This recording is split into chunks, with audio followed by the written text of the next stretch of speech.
کاش تم نے وہ دیکھا ہوتا جب مسلمان غیرت مند تھے، کاش ہم خون سے لکھی تاریخیں پڑھ لیتے، کاش ہم نے خالد بن ولید رضی اللہ تعالی عنہ کو دیکھا ہوتا کہ وہ جنگ موتا میں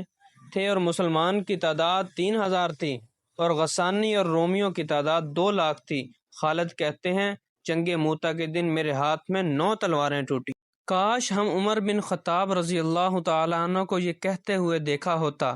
کہ برا بن مالک کو لشکر کا سردار نہ بناؤ کیونکہ وہ پورے لشکر کو تباہ کرنے والے ہیں، کیونکہ برا بن مالک اکیلے پورے لشکر سے ٹکرا جاتے تھے، اپنی جان کی پرواہ نہیں کرتے تھے۔ انہوں نے یکے بعد دیگر 100 فارس آدمیوں سے جنگ کی اور سب کو ایک ایک کر کر ہمت اور بہادری کے ساتھ مار ڈالا۔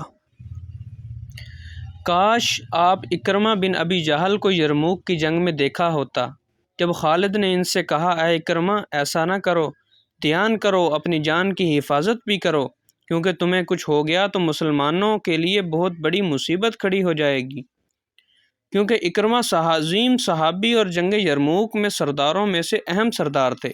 اگر وہ شہید ہو جاتے تو لشکر اسلام میں مایوسی ہو جاتی۔ اکرمہ نے خالد کو کہا آپ مجھے چھوڑ دو، اے خالد آپ مجھ سے پہلے ایمان لائے، اس وقت میں اور میرا باپ رسول اللہ صلی اللہ علیہ وسلم کی دشمنی میں مصروف تھے، اس لیے تم افضل ہو مجھ سے اور مجھے وہ پشیمانی ختم کرنی ہے۔ پھر اکرمہ نے اعلان کیا جو موت پر بیعت کرتا ہے مرنے تک لڑائی کرے گا وہ آگے آ جائے، تو 400 بہترین آدمی نکلے، انہوں نے اکرمہ بن ابی جہل سے موت پر بیعت کی، یا تو اسلام کی خاطر مریں گے یا فتح حاصل کریں گے، تو 400 میں سے صرف زرار بن عذور زندہ بچے باقی سب شہید ہو گئے۔ مگر بات یہ ہے کہ کمزور ایمان والا جنگ کو کسی مسئلے کا حل ہی نہیں مانے گا، چاہے آپ جیسے مرضی دلیل دو، کیونکہ بزدلی نے اس کے دل کو گھیر رکھا ہے اور گناہوں نے اس کے دل کو سیاہ کر رکھا ہے، اس لیے یہ بہادری کے کارنامے اور افسانوی سمجھے گا۔ آپ سمجھ گئے ہوں گے کہ اس موقع پر میں نے یہ ویڈیو کیوں بنائی ہے،